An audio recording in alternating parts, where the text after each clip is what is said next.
Halo Catenik, di video ini gue mau ngasih tahu gimana cara dapetin IPK tinggi buat lo khususnya yang baru masuk kuliah. Jadi stay tune sampai habis karena ini penting banget buat lo supaya bisa membanggakan orang tua lo, keluarga lo, pacar lo, atau bahkan juga bisa membuat dosen lo juga ikut bangga.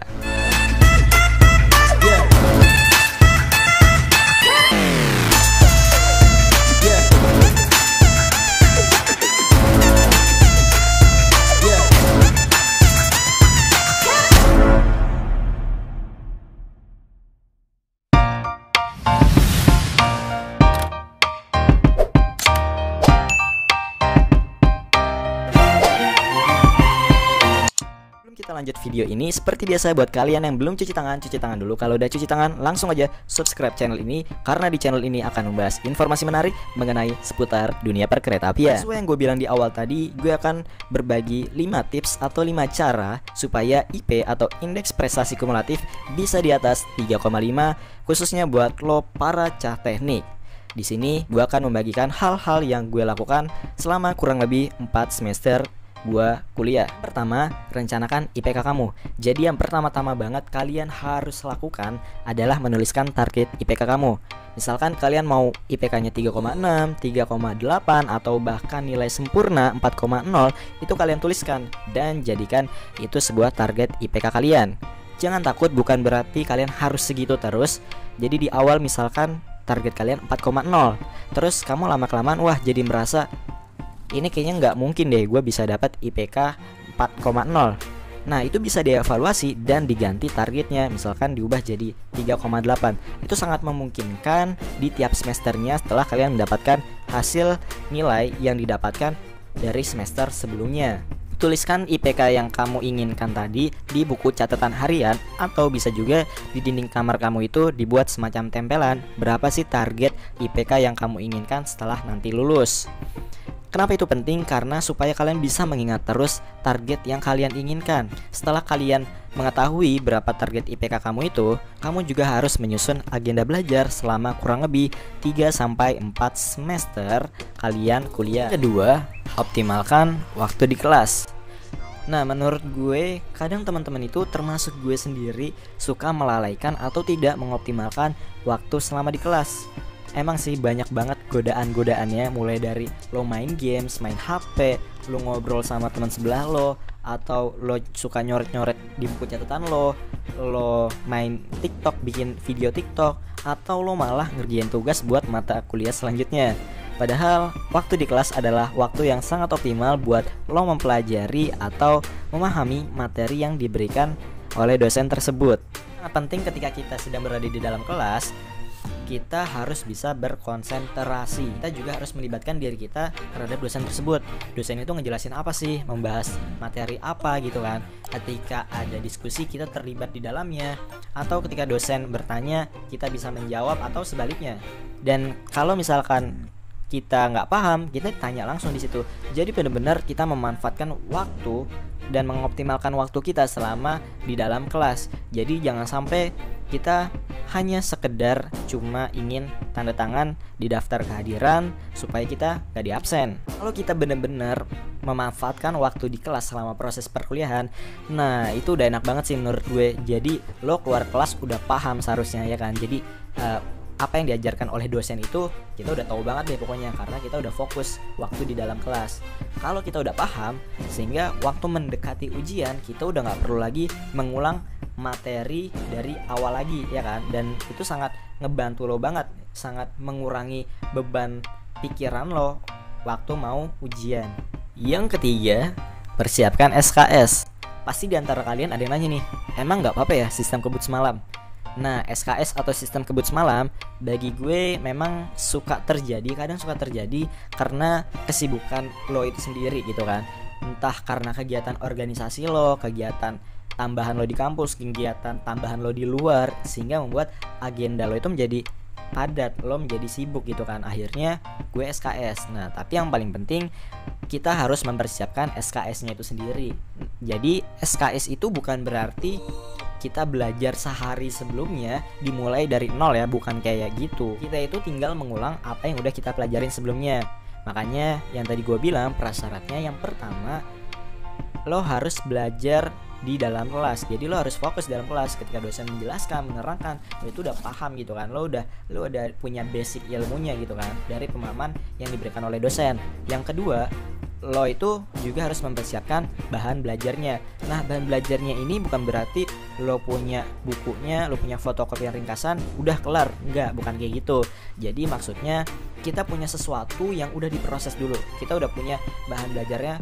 Contoh yang udah diproses, kita udah buat ringkasan, atau kita punya catatan nih selama kita belajar di dalam kelas, atau misalnya kita punya fotokopian dari dosen yang dosen kasih, tapi udah kita highlight, udah kita stabiloin misalkan. Jadi kita udah memproses bahan belajarnya ini terlebih dahulu gitu, sehingga kita udah punya basic ilmunya, kita udah punya pemahaman dasarnya. Waktu mendekati ujian, waktu SKS, kita tinggal merefresh aja, kita tinggal mengulang aja gitu kan, bukan bener-bener dari nol. Karena yang gue lihat teman-teman itu waktu SKS, menjalankan SKS-nya itu sistem kebut semalam, itu dari nol gitu kan. Jadi bener-bener lo dari level 0-nya gak paham, level 1-nya gak paham, level 2-nya gak paham. Jadi gue yakin waktu lo lagi menjalankan SKS ini, lo pasti bakal pusing sehari sebelum ujian gitu kan, karena lo bakal numpuk banget nih, karena di awalnya pondasinya sendiri lo belum paham gitu. Kalian juga harus berbagi ilmu yang kalian punya yang ada di sini nih. Contohnya gini, gue sendiri deh, ini salah satu tipsnya. Gue itu dari awal punya keinginan untuk mengajari teman-teman gue yang nggak bisa nantinya gitu kan. Jadi seakan-akan gue seakan-akan menjadi seorang pengajar, seakan-akan menjadi seorang dosen gitu kan, yang mengajari mahasiswanya yang belum paham nih. Dengan adanya niatan kayak gitu, secara tidak langsung memicu gue untuk Bar, lo harus belajar lebih giat dari teman-teman lo harus paham sebelum teman lo paham ya kan, lo harus bisa sebelum teman lo bisa. Jadi dengan pemicu itulah gue belajar terlebih dahulu gitu kan. Ada tipe 2 belajar. Yang pertama, lo belajar sendiri dan belajar berkelompok ya kan. Nah, gue itu tipikal orang yang di tengah-tengah gitu loh. Jadi maksudnya adalah gue mempelajari materi yang diberikan oleh dosen itu sendiri dulu, belajar di rumah, belajar di perpustakaan atau belajar di kelas, dengan mencoba-coba sendiri, memahami apa yang diajarkan. Ketika ada yang gue nggak pahamin, gue nanya langsungnya ke dosen gitu kan. Sedikit aja yang gue nggak tahu, gue tanyakan ke dosen. Supaya apa? Supaya gue benar-benar memahami 100% materi itu. Kalau gue udah paham, balik lagi ke niatan awal gue, balik lagi ke tujuan awal gue ya kan. Apa? Gue membantu teman-teman gue yang nggak bisa. Jadi setelah gue belajar sendiri, gue pindah ke belajar berkelompok, membantu teman-teman yang belum bisa, mengajarkan teman-teman gue. Jadinya ilmu itu kalau kalian udah dapetin, bagi-bagi gitu kan. Selain kalian berbagi dengan teman, kalian juga akan memperkuat ilmu yang kalian punya gitu loh. Karena kalau kalian pendam sendiri itu nggak ada gunanya, ya nggak sih? Ilmu yang kalian pendam itu pasti akan lupa nantinya. Kecuali kalau kalian udah punya ilmu, kalian bagikan, kalian ajarin teman-teman kalian secara tidak langsung, kalian akan mengulang-ulang materi itu, dan pastinya akan mengingat terus, akan memperkuat ingatan kalian akan materi itu. Yang keempat, mengerjakan tugas dengan sungguh-sungguh. Nah, buat gue pribadi sih, ini juga salah satu tantangan tersendiri buat gue. Kasusnya sama seperti lo belajar di dalam kelas gitu kan, banyak banget godaannya. Ketika dikasih tugas juga pasti banyak banget godaannya. Kayak udahlah nanti aja ngerjainnya, bisalah ini H-1 dikerjain gitu kan. Besok pengumpulan, malamnya baru ngerjain. Itu yang biasa dikerjain mahasiswa kan kayak gitu ya. Terus karena diburu-buru, jadinya kita ngerjainnya tuh kayak asal-asalan. Kita ngerjainnya ya udahlah yang penting jadi gitu kan biasanya. Jangan sampai deh terjadi seperti itu, karena berdasarkan pengalaman gue, kalau kita ngerjain tugas yang diberikan itu dengan serius, dengan sungguh-sungguh, pasti kita akan menemukan hal-hal atau sesuatu yang bisa kita pelajarin dari kasus yang ada di soal itu, soal yang diberikan oleh dosennya. Hal-hal yang bisa meningkatkan keterampilan kita, hal-hal yang bisa meningkatkan pemahaman kita akan materi yang diajarkan oleh dosen itu. Karena itu penting banget buat kita ngerjain tugas dengan serius dan sungguh-sungguh, dan jangan ditunda-tunda.